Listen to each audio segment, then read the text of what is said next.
mbegegek ugek sadulita hemel lae layak to layak prenjake padha ganter jagone padha tarung babar pisan Semar ora nduga mana lamun to gubukku karang kadempel kene kerawuhan kadangku sepuh sedulurku tuwa Kakang Togog Tejo Mantri. Kakang Togog padha winantu Basuki anggenmu prapta Kakang. Iya Semar Badranaya pangrasa adoh saka Sambikala kalih saka Rubeda anggonku prapta ora liwat Semar rak padha ginanjar kebagas warasan to Ismaya. Iya Kakang, hawit saka pangestumu Semar tansah jinangkung ing dewa Kakang. Musik orane ngono kok janur gunung Kadingaren turta karo meneh kok ana wektu sing mirunggan anggenmu nyambung talining paseduluran ketitik prapta ana karang kadempel kene yen pancen bertinjo tilik marang kayuwananku lan kayuwanane anak-anakku syukur bagi jumurung. Ewadene yen pancen ana wigati mara gage enggal Wedarna kanthi tetela ya Kakang Togog Tejo Mantri. Semar Kakangmu Togog iki adoh-adoh kraya mung kepingin sambang ana karang kadempel sambang ana sudungmu. Kakangmu Tejo Mantri iki mung bakale bawa rasa kakangmu iki bakale sambat perkara kahanan kang sarta swasana sing disandang kang sarta disanding dening kakangmu aku. Kakang Togog kok iso ngendika sing kaya ngono? Ngene. Apa kira-kira ya Mar? Apa apike kira-kira jagat iki ndang kiamat wae ya Mar?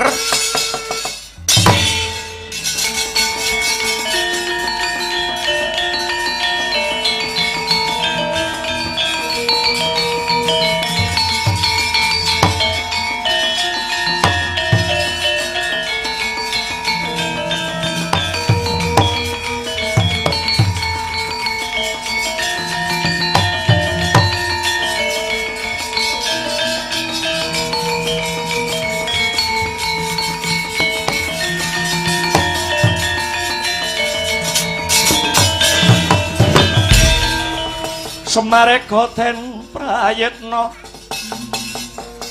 semurire eko ambalik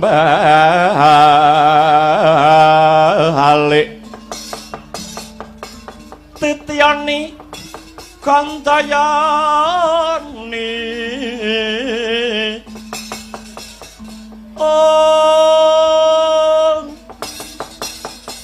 Trisunya Purnama sasi gilar-gilar semedining tengahing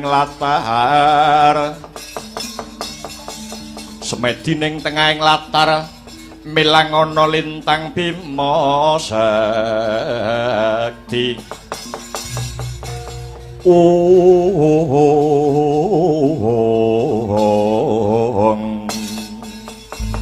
Osik Kakang Togog kok iso kandha sing kaya mengkono mau nganggo dasar apa nganggo wewaton apa ngene yo Mar apa merga kadaya jagate sing wis sepuh donyane sing wis rapuh kahanane saiki kok malih sarwa panas. Kowe ngerti dhewe, Semar sumurup dhewe. Kakangmu aku togok iki gandrung karo tembung katentreman. Togok iki gandrung karo tembung kerukunan. Nanging nyatane apa? Nyatane kabeh panjangka gegayuhan lan panginto-into ora iso mulus apa sing kaya dikarepake. Kepara nyata Mar. Kepara nyata lamun to tentrem kuwi ora langgeng. Tembung tentrem kuwi ora langgeng, tembung seneng kuwi ora selawase, kuwi pancen bener. Kabukten sing kagelar ana prajaku, sing kagelar ana negaraku. Kang mapan ana tanah sabrang kono. Negaraku sing ana tanah sabrang kono isih ke bawah perintah, isih kalebu wilayah ing negara Ngastina. Ya kuwi negaraku sing jenenge negara Loji Tengara. Loji Tengara, iya. Bosmu utawa ratumu jenenge sapa Kang Togok?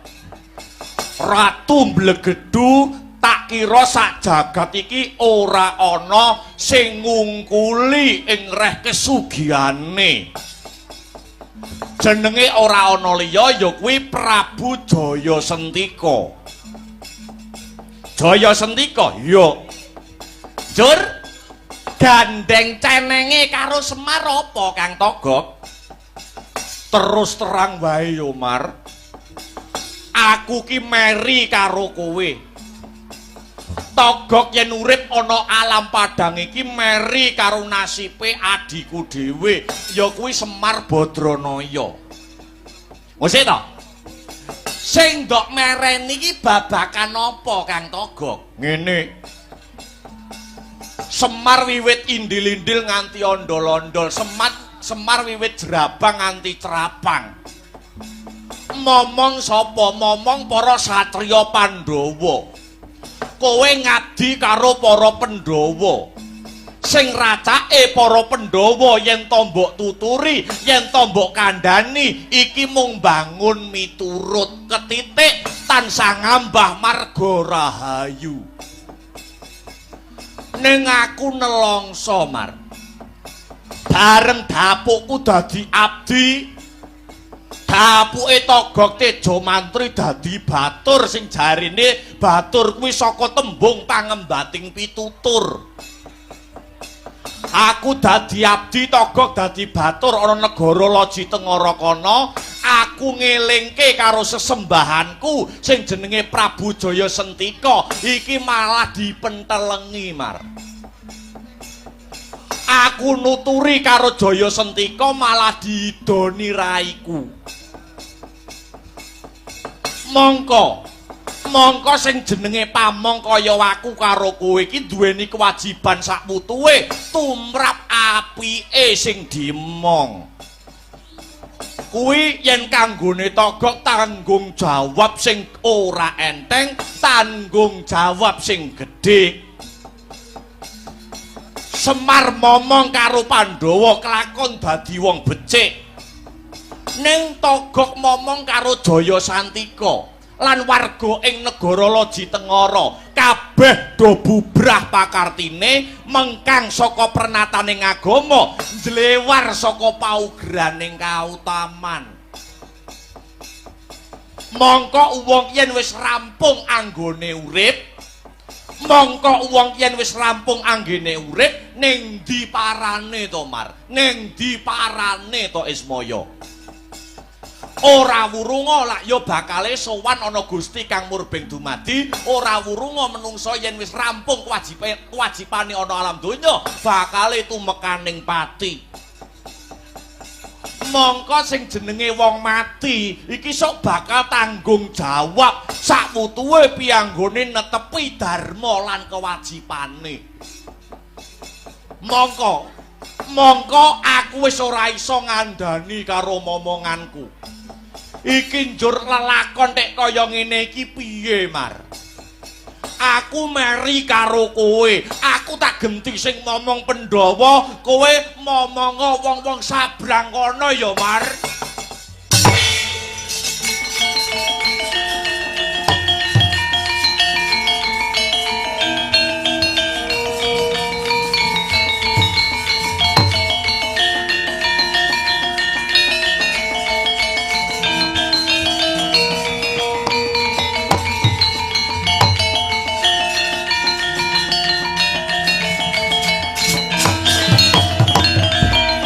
Sabantuk wahyune ngalah Gyada melah mangolah ilmu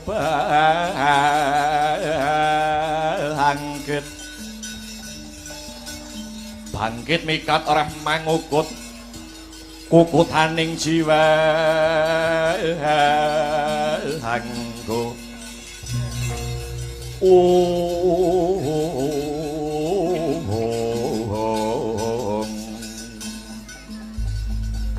Kosik to kosik. Ratumu, juraganmu, bosmu sing jenenge Jaya Santika ki pakartine piye to, Kang? Wis tak kira lumahing bawana kureping akasa ki ndek enek wong elek kaya ratuku iki. Ya nadyan, Mar. Nadyan racake wit biyen sing tak mongki wong elek-elek ning iki ngungkul-ngungkuli, Mar. Wis tanpa gagas panjeriting kawula dasih ing ngatasé para kawula iki nete-nete uripe bencana bumi banjir nekani kabeh do ngungsi golek urip lah kok kraton malah nggih papane ratu malah dibangunke anyar ngono ki nalare piye, Mar? Jal kabeh sing dadi panangise para kawula dasih babar pisan ora nate digawe. Ning sing diupaya mung klemising lambe blenduke wetenge dhewe. Ing ngatasé para kawula iki nadyan rekoso kaya ngapa uripe. Ibarate sirah dienggo sikil, sikil dienggo sirah. Nglumpukke dhuwit kanggo apa? Sakliyane kanggo urip saben dinane ya kanggo nyumbang pajeke negara. Ning leh nandhake iki ora bener, malah nggih bancaan ning dhuwur kono.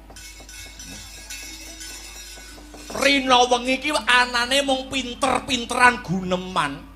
Nanging babar pisan ora nate ngrampungne perkara, Mar. Lah pakartine sta kaya ngene kok diumbar. Kawulane iki njur arep digawa nyang endi to, Mar? Aku njaluk tulung karo kowe, Mar. Mbuh piye caramu, mbuh piye reka dayamu. Elingna ratu Gustiku kae. Iki mengko yen sing ngelingke pamonge satriya tanah Jawa mbok menawa ana padange lelakon. Wis aku njaluk tulung karo kowe ya, Mar. Wis aku tak leren lehku dadi togok yen nganti ora bisa gawe katentreman aku pasrah bongkokan karo kowe ya, Mar.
Petruk, Bagong, rene.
Caritaning satriya linuwe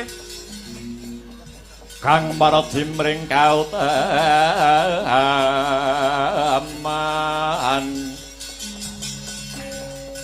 tan pegat mring pangestune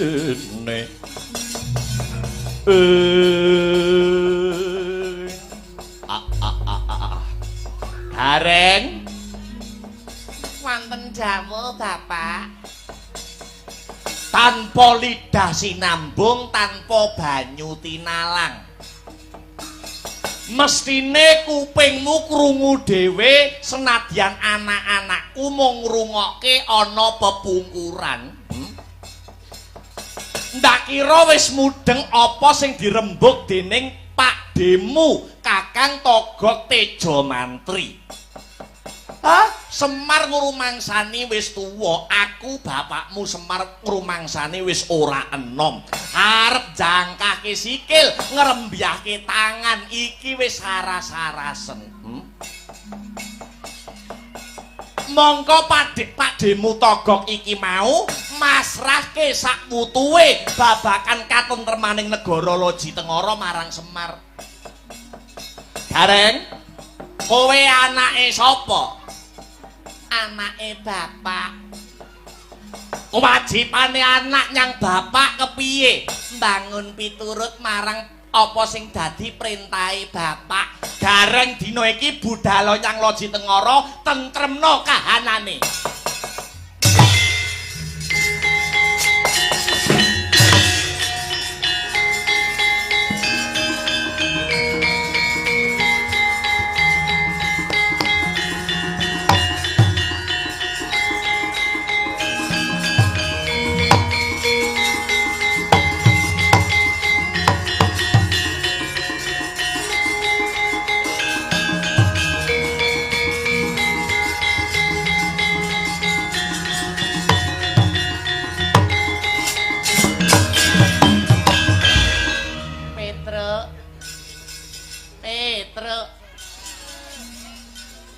Piye Mas Gareng? Kowe apaku le? Kok ndadak takon aku ki genah adimu no. Kewajibane adik nyang Kakang piye, Truk? Adik kudu mbangun miturut ing perintahe Kakang. Budal ning Loji Tengara tentremna kahanane ya, Le.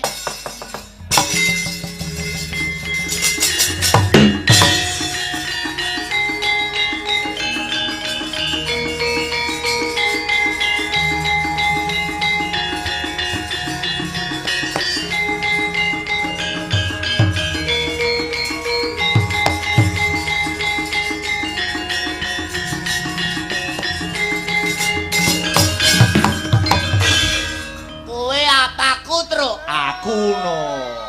Aku wayahku no. Mosok lho, mosok. Gong, Nun. kowe apaku? Aku adikmu. Kewajibane adi nyang kakange kepriye? Kakang kudu manut ing reh perintahe adike, mangkat ning Loji Tengara, Truk. Ngosik to, ngosik. Mangkat to, ngosik to. Awake dhewe iki sak grup lho.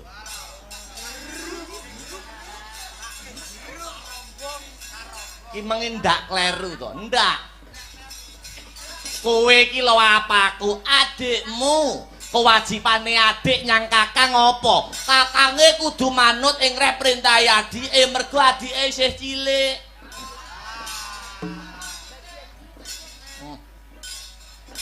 Ana tetembungan yen wani aja wedi-wedi, ning yen wedi aja wani-wani.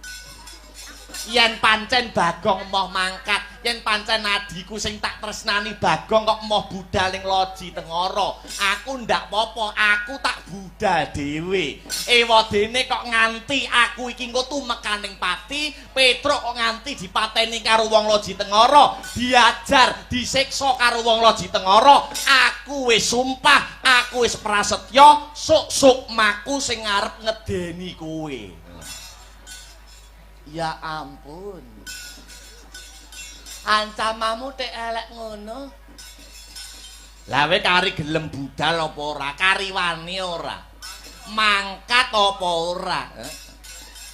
Kowe mangkat monggo, ora ya monggo. Ya, ayo mangkat wong loro nek no.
Handedel gayuh kekono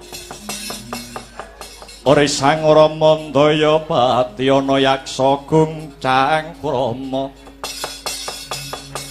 namane wel katak sini jejagi jroning mare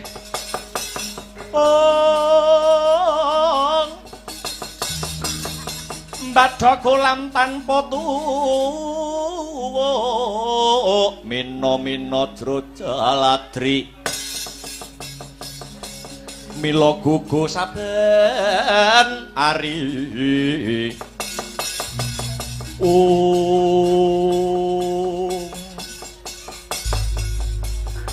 ora pangling sing dadi panduluku iki Pendhita Kendali Sada Begawan Anoman. Inggih Ki Petruk. Kula ingkang mrepeki jeng andika Ki Petruk. Anoman do slamet ya, Man. Inggih. Awit pangestunipun Ki Bagong wilujeng nir ing Sambikala. Syukur nek ngono. Ana wigati apa, Man? Mrepeki marang Kantong Bolong nuwun pangapunten Ki Lurah. Bot-botipun nampi dawuh saking pepundhen kula Ki Badranaya. Kula nampi perintah Anoman nampa utusan kinen anjampangi dumateng tindak jengandika Ki Lurah Petruk ingkang badhe prapteng wonten nagari Loji Tengara. njejekaken adil lan njejekaken bebener pramila saking menika Ki Lurah. Paduka Ki Lurah sampun wasu melang ing penggalih. Kula ingkang badhe ngreksa dumateng kayuwanandika tuwin kayuwananipun Ki Lurah Bagong. Teh matur suwun ya, Man.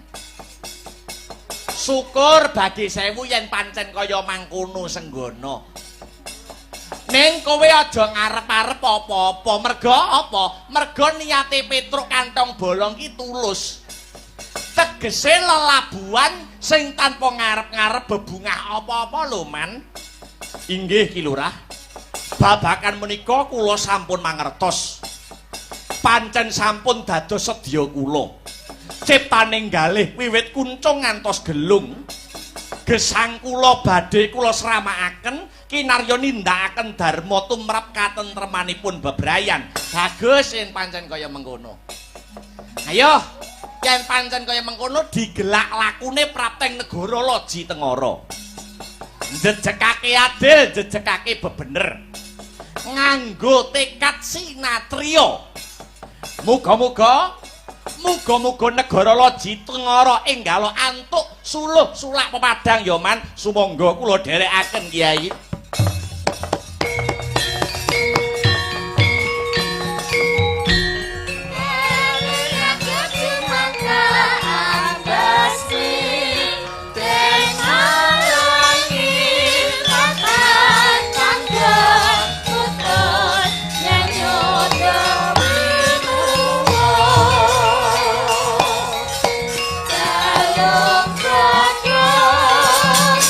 Sin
Mayun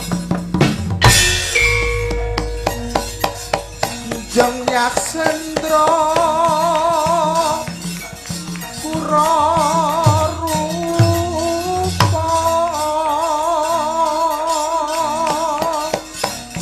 mangsa kadhi angin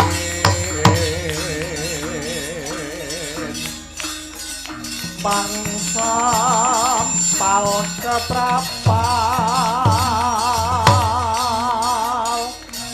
selo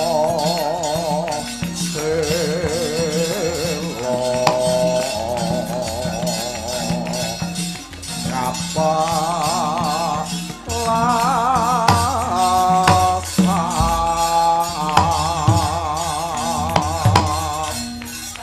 Sabtu lumayu mangungsi kagiat kakudo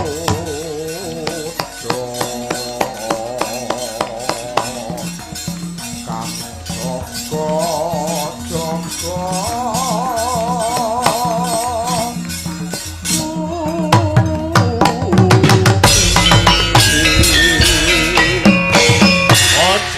Bojleng iblis lanat padha jek-jekan. Yen ora sisip sing dadi panduluku iki ana wanara kusika seta wani mlebu ana wilayah Loji Tengara. Lamun bisa tata jalma manungsa sapa sing dadi aranmu heh wanara? Mburi saka pertapan Kendali Sada jenengku Begawan Anoman. Bali takon sapa jenengmu heh Barongan. Aku warangka dalem negara Loji Tengara. Yaksa dahuru sing dadi aranku. Dene aku tumenggung salukat katut barat. Sajake bedhes elek duwe niat sing kurang prayoga. Duwe karep apa kowe mlebu ana wilayah Loji Tengara kene heh wanara. Bloko Suto blak kutang terus terang. Tekaku mrene ora saka prentuling atiku dhewe. Nanging Begawan Anoman nampa palaporan saka warga Gong kang mapan ana negara Loji Tengara kene. Yen to ratu Gustimu kuwi duweni watak angkara murka, adigang, adigung, adiguna. Apa ya ngono? Ora salah. Kuwi urusane negaraku. Kowe wong jaban rangkah ora wenang nyampuri perkarane wong Loji Tengara. Ora susah melu-melu celeng boloten kebo latengen. Kusik. Sipate ratu kuwi kudu ngayomi karo para kawulane. Ora kok malah ngidak-ngidak kang sarta nyiksa panandange para kawula. Kuwi jenenge panguwasa kinarya gada. Mula wigatine Begawan Anoman prapteng Loji Tengara kene mung bakal nganti. Ayo para sentana praja ing Loji Tengara kalebu patihe sak ratu gustine supaya nindakake dharmane dhewe-dhewe tanpa singlar ing bebener, tanpa singlar ing tembung kautaman.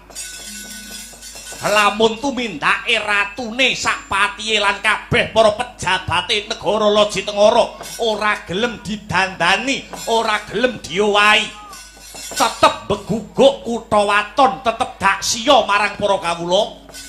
Ora kok Begawan Anoman ngeden-ngedeni iki ora. Negaramu kene jagangen sing jero benteng ana sing kandel.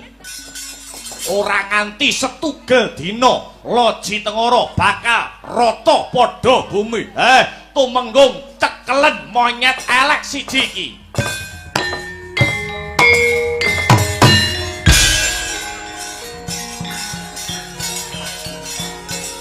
Jan weh.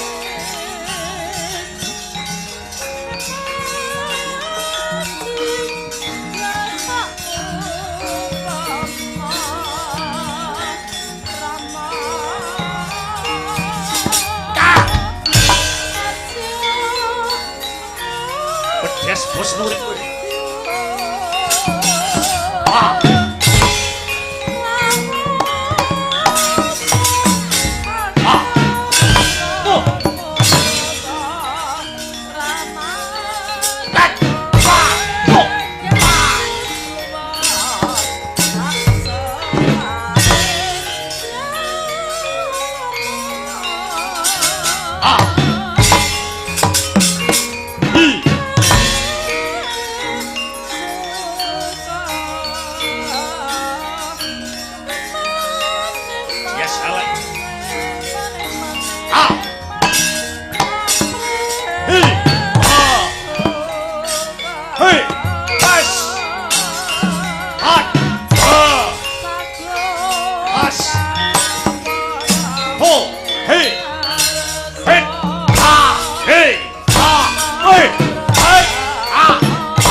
Prabu Jayasantika.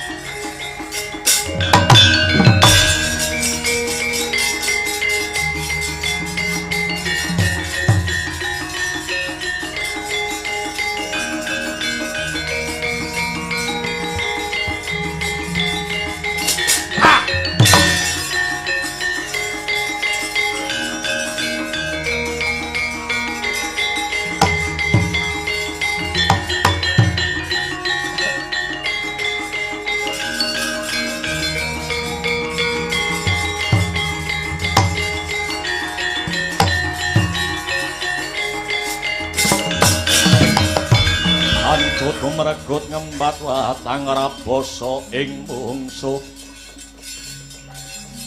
sangkep jojo kantaran bau saya hekti ya pure kaya wedhus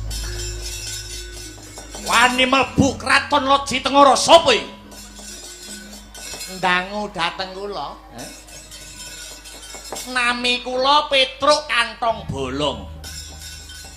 Dene wingking kula niki adi kula nuwun inggih pun Bagong. Lajeng ngandika apa ora kulak pawarta adol pangrungu? Ratu kondang kaonang-onang kajwara saindenging jagat raya. Prabu Jayasantika iki ya aku iki. Ya. Prabu Jayasantika. Dina iki isih tinarbuka lawang mertobat kanggo panjenengan. Mula tetep ana darmaning Kanalendran sing kudu berbudi bawa leksana.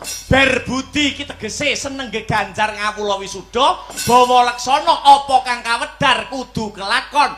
Yen iya ya iya, yen ora ya ora. Wis kesuwen wektune udakara 32 taun bangsamu dhewe mok idak-idak. Merga panguwasamu sing ngumbar marang kamurkan, ngono. Mula dina iki syukur yen kena tak elekke. Ewadene ora kena tak elekke detik iki uga Prabu Jayasantika kudu lengser saka kursi kelungguhan iki. Weh ladalah gembelo sing dadi pacawek gibeng dengkleh ragamu weh.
Tenang kowe.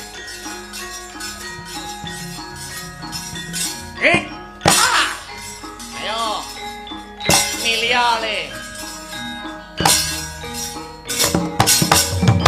Hei! Oh! Tapuk. Bos!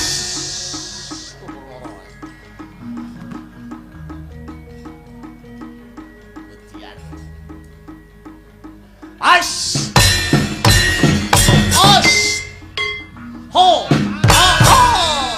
Sundel kau! Yo!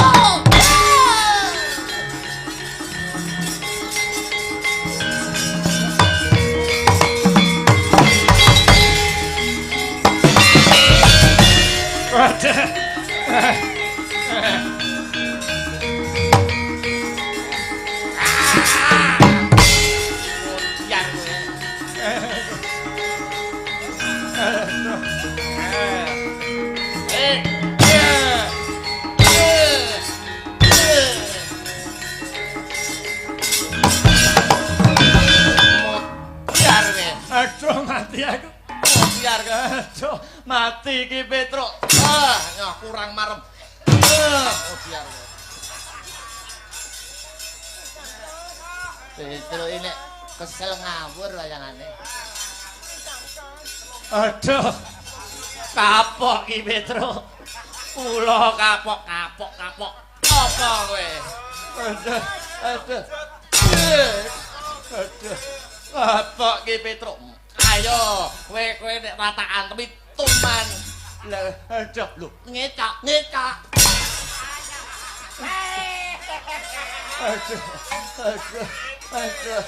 Aduh, kapok. Ayo sap. Jatuh kowe. Bocah kok. Ngecak. Matamu ya. Sirahku. Aduh. Ucul kowe. Oh, mangsane. Aku ngrumangsani kleru. Aku ngrumangsani luput ki Petruk, Ajar terus, Truk. Biar kowe. Dadi provokator enak. Mangsane. Ayo. Kowe apa ora eling yen to wong nandur ki ngunduh utang iki bakal nyaur sing gawe bakal nganggo. Ora eling tembung ngono kuwi. Nandur ngunduh utang nyaur gawe nganggo. Ora mesti, Truk. Kok ora mesti enek sing gawe ning ora dienggo. Apa tukang duduk ubur? Kaya gawe ra dinggani dhewe. Beda kowe. Ucul, Truk, ucul.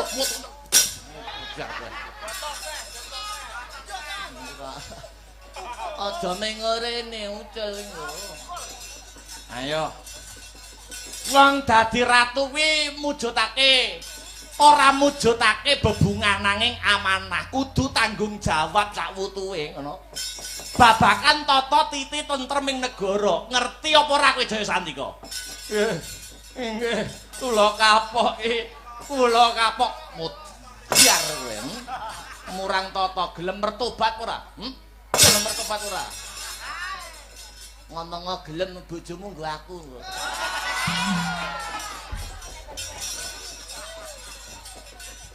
Iki senengane kok anu kok, Bang, turahane kanca.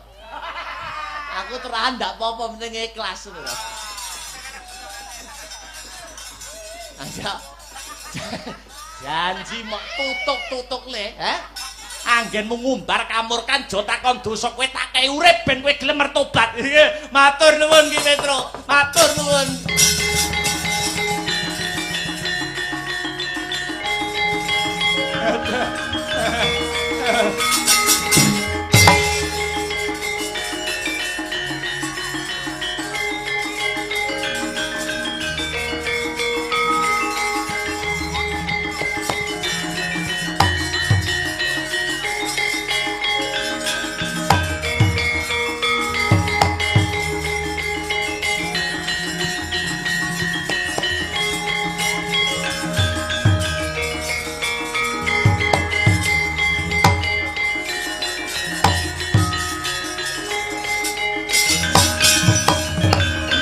Kang katrajang ing Sahonawadya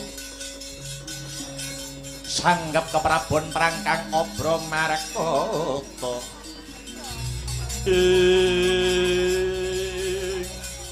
Iki sapa iki kok dampiak-dampiak? Menawi ki Petruk ndangu dhateng jasad kula lanteng wingking-wingking kula niki lurah-lurah ingkang kebawah negara Loji Tengara. Oh, iki dadi kumpulane para lurah. Nggih. Sing ngarep dhewe lurah sapa? Nami kula pun Lurah Josikon. Sing gurine kula Lurah Jomotol. Gurine neh kula pun Lurah Darma Setu. Gurine neh kula pun Lurah Darma Jeruk. Sik to sik. Alon tadi sik. Ngarep dhewe sapa? Nami kula pun Lurah Josikon. Burine kula Lurah Jomotol. Heeh. Terus burine neh kula pun Darma Setu. Mburi dhewe kula pun Lurah Darma Jeruk. Gabungne jenenge ora usah. Syukur. Nuwun sewu Ki Petruk. Piye Lurah? Gandeng Prabu Jaya Sentika sampun lengser ke Prabon. Ateges dampar ke Prabon ingkang dados ratu wonten Loji Tengara mriki suwung. Gandeng paduka Ki Petruk ingkang saged nentremaken kahanan kang sarta swasana. Paduka ingkang dipun pilih dening para lapisaning lurah lan sedaya lapisane masyarakat. Inen dados ratu wonten ing negari Loji Tengara. Aku gelem dadi ratu. Yen patihe adikku Bagong. Merga iki sing ngancani rekasaku. Sumangga kula dandani busana ratu Ki Petruk.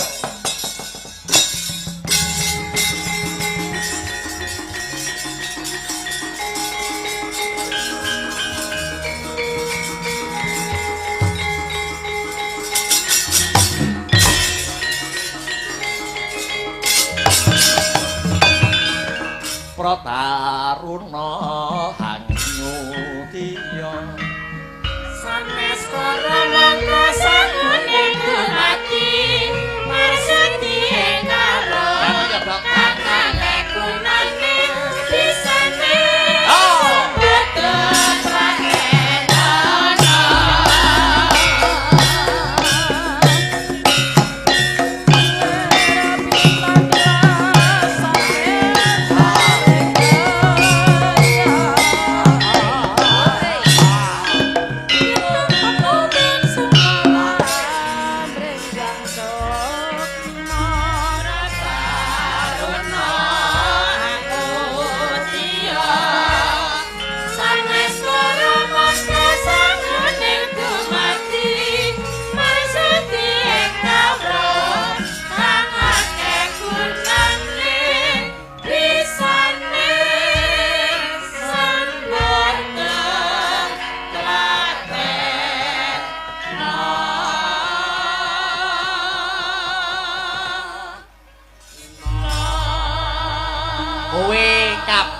para lurah-lurah ratune saiki genti aku. Budaya-budaya sing elek ana ing Loji Tengara kudu dibusak, kudu diganti, diowahi sing luwih apik. Nggih, cocok Sang Prabu. Kula lurah-lurah diwajibaken kados pundi? Kowe lurah-lurah pendak taun kudu wajib nanggap wayang. Dalange ada dalang ceng-ceng pu, milya sing apik kek ngono. Nggih, milya dalang sing jek enom, dalang sing ganteng, sing joko durung kambon wedokan.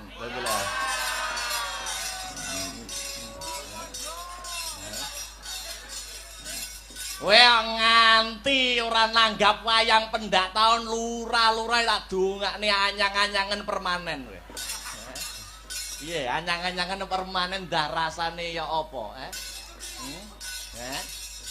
Nggih, siap kowe lurah-lurah tak angkat derajatmu.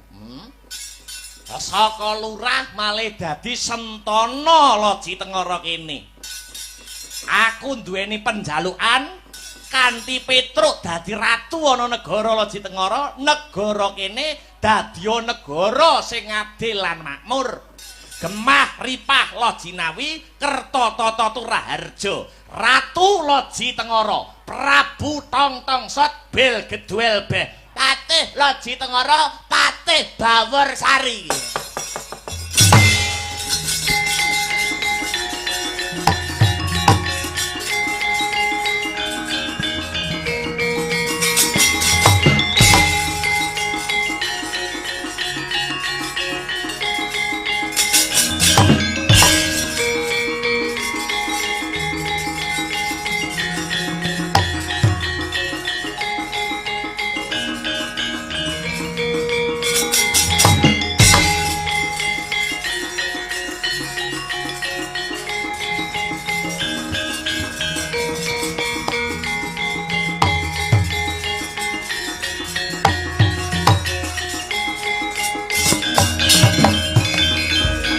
Hanoman malumpat sampun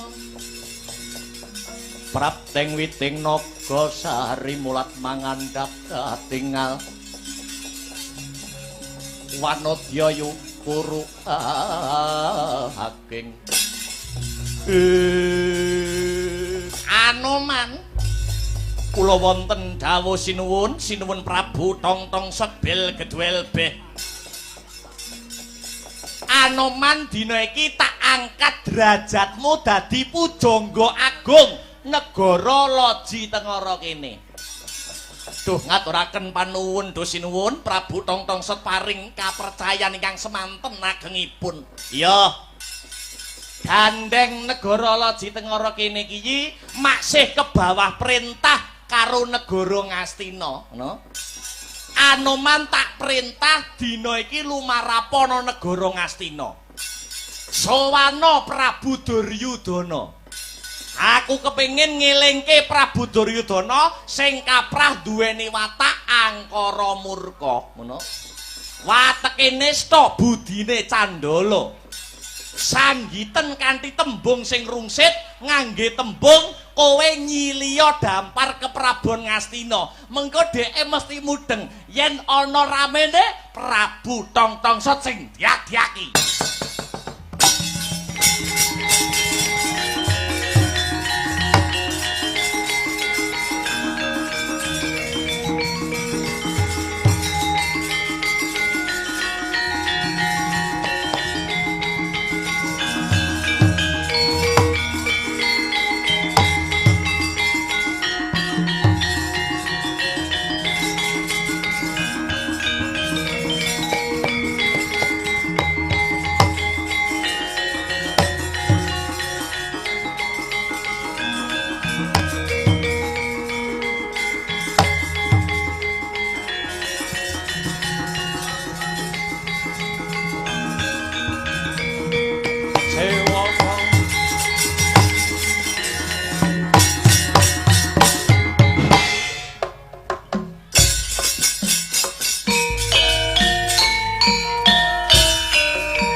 jilangenira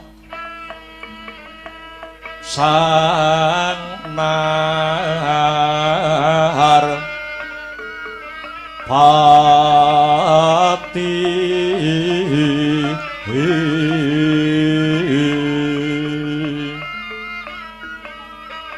lampah hira alon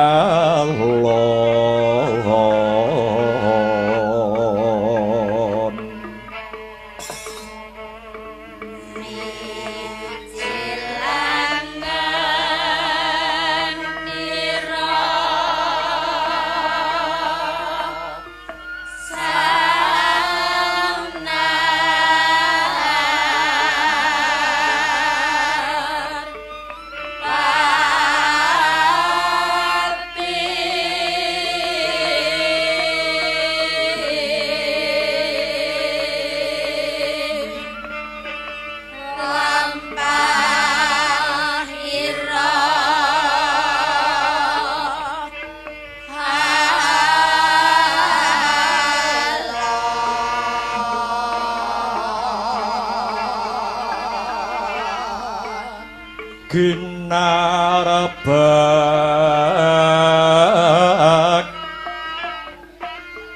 padaya yuwarna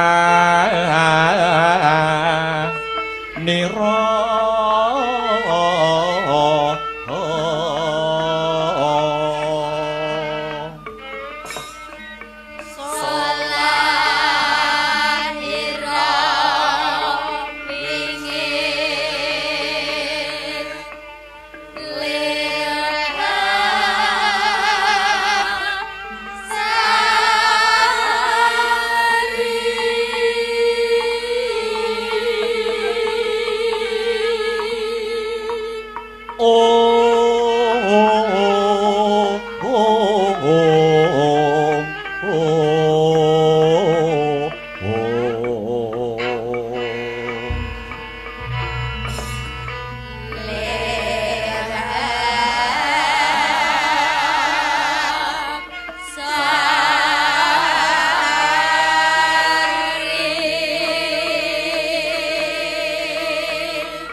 Yuwang suksma mangadi luwih mugi ngayomana mring panjenenganing ingsun.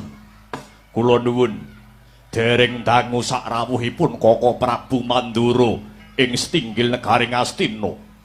Duh Koko Prabu, Kang Rayi Duryudana ngaturaken pasegahan panakrami mugi kunjuk sahandhap pepada paduka Kanjeng Koko Prabu Balarama.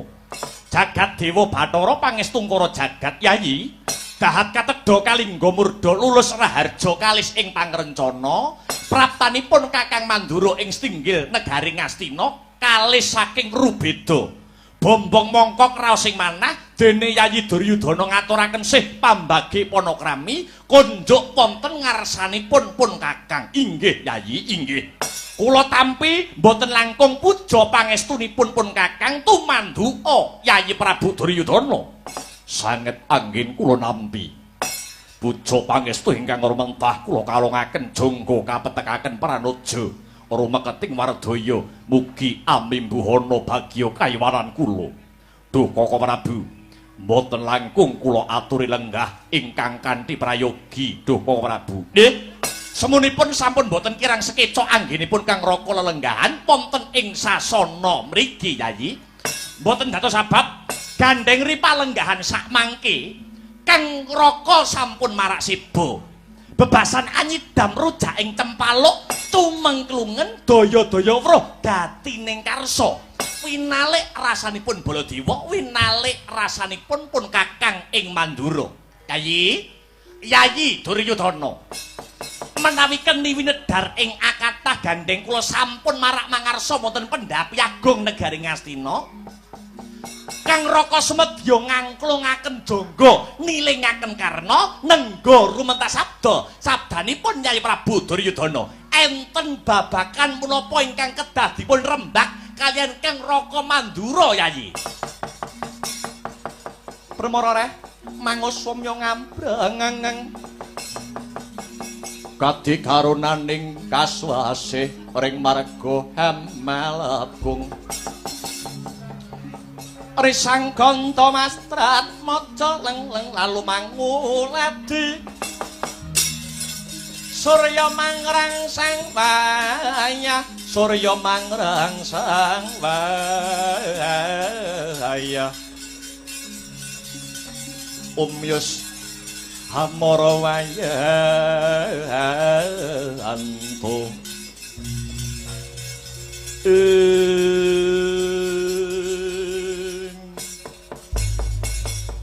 Duh Koko Prabu kapara nyata pancen bener kula kirim nawala kula kirim kintaka utawi layang lewat gandhek sakembaran kinen ngundang paduka saking negari Mandura kinen rawuh wonten Praja Ngastina awit wonten babakan ingkang badhe kula suwunaken pirsa dhateng Koko Prabu Mandura. Babakan menapa Yai? Sumangga kula aturi paring dawuh. Tri Ari Kawuri utawi telung dina kepungkur. Prabu Duryudana nyupena. Prabu Duryudana ngimpi. Sajroning pangimpen kula sajroning supenanipun Prabu Jaka Pitana. Negari Ngastina ketrajang banjir bandang. Pangimpen mbok menawi negari Ngastina ketrajang banjir bandang kala wau miturut gagasanipun Koko Prabu Mandura mengku teges menapa Yayi kula wonten dawuh ngimpi kok negarane keterjang banjir bandang menika wangsit saking Gusti ingkang murbeng dumadi supados paduka Yayi Duryudana saged mulat sarira angrasa wani ndandani barang sing rusak jejeke barang sing bengkong wabil khusus kang mapan ana negara Ngastina mriki mekaten Koko Prabu nggih supados para Kurawa niku saged dandani ingkang dados pakarti lan tumindakipun kurangane apa to tumindake para Kurawa nggih awet menawi dipun terus-terusaken menawi kedlarung-dlarung ora gelem dandani ora gelem metani apa sing dadi pakartine nyuwun sewu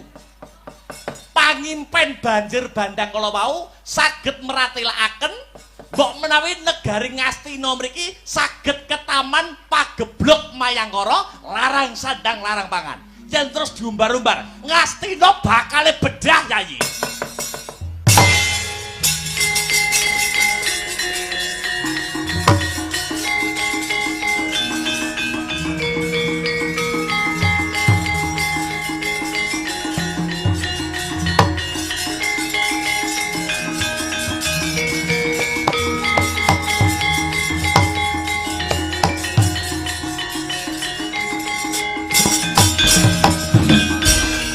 leng-lenging driya manguh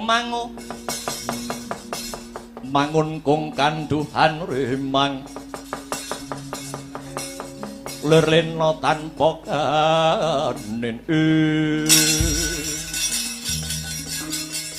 lerlena tanpa kanen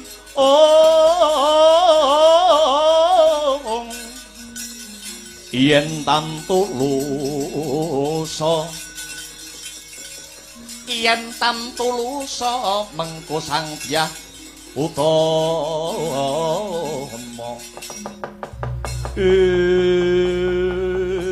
lagi eco lawan pangandikan Nalendra Ngastina Kalageng Raka Mandura Prabu Baladewa kedadak kasaru gegering Jawi praptane Resi Mayangkara minggah ing stinggil pendhapi negari Ngastina pepeh gawe cingak kang samya mulat minggir batur minggir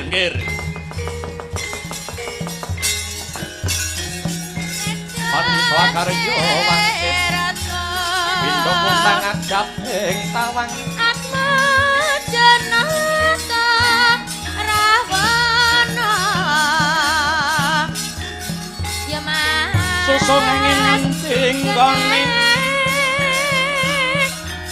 miwang kali langkung Bapak miang kali langkung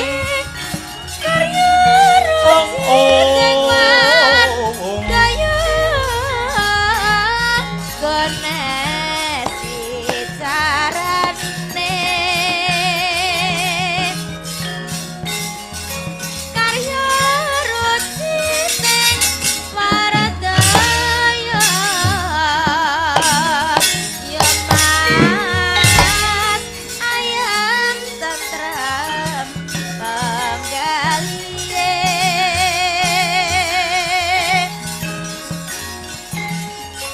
ujung jari tajam kolatane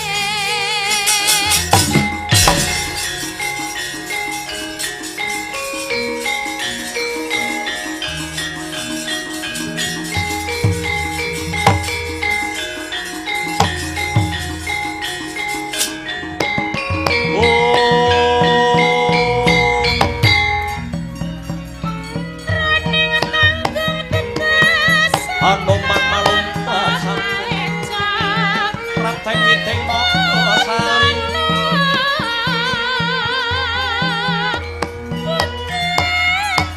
ulap mangan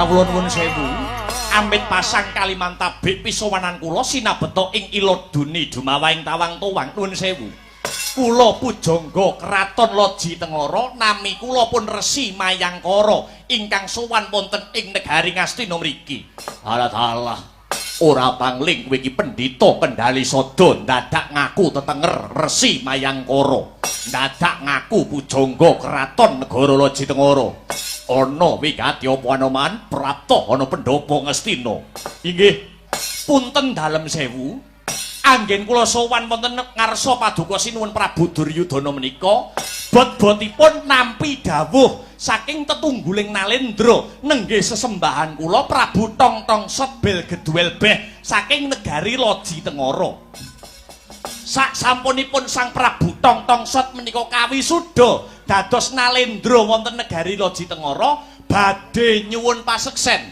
Prabu Tongtong Set Ratu Gusti mun njaluk paseksen apa nuwun inggih menika kalilan dinten sakmangke Prabu Tongtong Setbel Geduel Beh ngampil utawi nyilih dampar keprabon negari Ngastina sinuwun edan kowe Anoman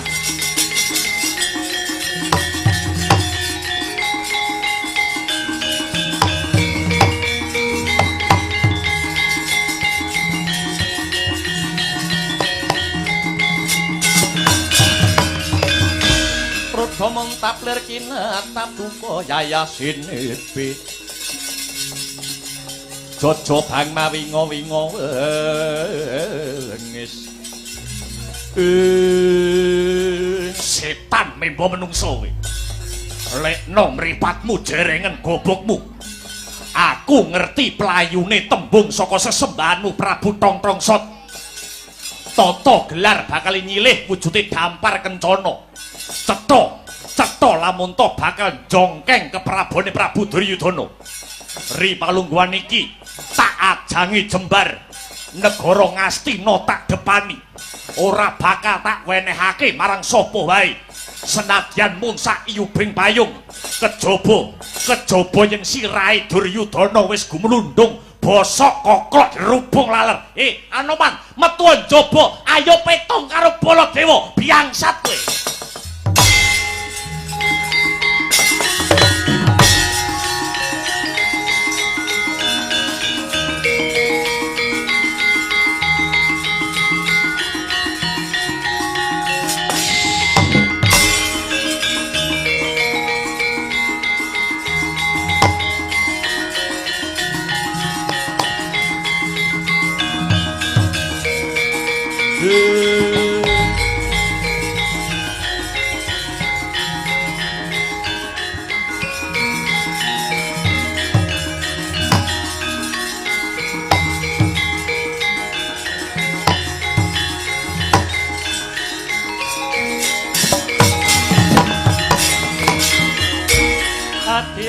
Tur miturut Hanut sumarah mring Gusti dene sidi miwang utama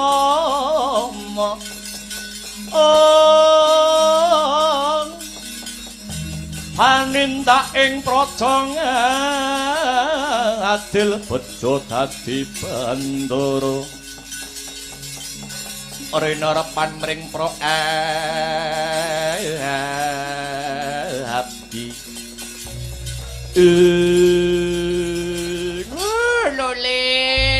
lole sumur ati ali lucu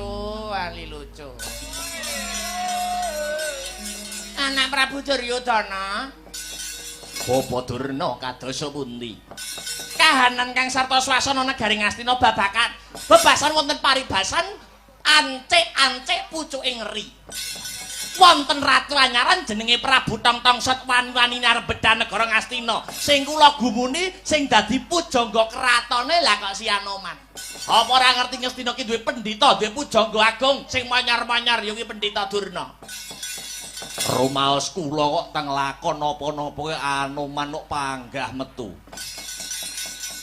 lah nggih to kamangka negara Loji Tengara menika maksih ke bawah perintah negari Ngastina. Loji Tengara maksih kalebet wilayah Ngastina. Wiwit riyin mula pangraos kula Loji Tengara babar pisan ora tau gawe geger. Ora tau ngobak-obak katentremane negara Ngastina. Kula Jubriya, Duryudana, Jubriya ratu anyaran kala wau, ratu pulasanipun, ratu sulapanipun Pandhawa. Ing pamrih kinen ngogreh kawe bawan Ngastina. Paman Harya Sengkuni paman. Kula wonten dawana anggir Duryudana. Ampun negakne Koko Prabu Baladewa sampeyan kanthi para Kurawa. Mbok menawi niki mengke wonten bobol boroting lelakon. Mbok menawi niki mengke Loji Tengara badhe merang kampuh Jingga ngrabasing Ngastina Kurawa kudu gelem tumandang gawe. Nek sendika mangestokaken dawuh Kartomarma kula wonten dawuh tinimbalan duh Koko Prabu muga antuk pengasih saka Gusti Kang Maha Asih. Bubarna kang padha gantung sibuk tumuli panjenengan ingsun arsa kundur hangdaton. Trawaca dawuh pangandika Paduka Sang Ratu kalilan Kartomarma Hamid Madal pasilang. Sabet biar katalika wau paripurna dawuh pangandikane Sang Buminata Gyajengkar saking dampar denta arsa kundur hangdaton. Bawane Sang Nalendra Agung ing Ngastina wis tanggat ing sasmita.